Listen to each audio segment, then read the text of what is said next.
حضرت مولا علی نے ایک ہاتھ سے خیبر کا دروازہ توڑا، یعنی دیواریں ہلتی رہتی ہیں اور در کانپ جاتا ہے. علی کا نام سن کے اب بھی خیبر کانپ جاتا ہے.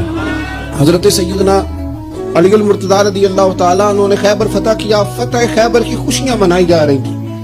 حضرت جعفر طیار بھی حبشہ سے ہجرت کر کے مدینے آ گئے. کہنے لگے وہی رہیں گے، غلام فریدہ ہوتے کی بسنا جتے یار نظر نہ ہوئے. مکے جا کے کیا کرنا، مدینے چلتے ہیں جہاں حضور ہیں. یہاں آ گئے ہجرت کر کے. اب ذرا بات سننا کتنی مزیدار ہے. حضرت جعفر آئے، حضور اٹھے، سینے سے لگائے، یوں پیشانی پہ نا یہاں نبی پاک نے بوسہ دیا. اور پتہ ہے حضور کیا فرماتے ہیں؟ قربان جاؤں محبوب کے لفظوں پر، ان فکروں پر قربان ہماری اولادیں.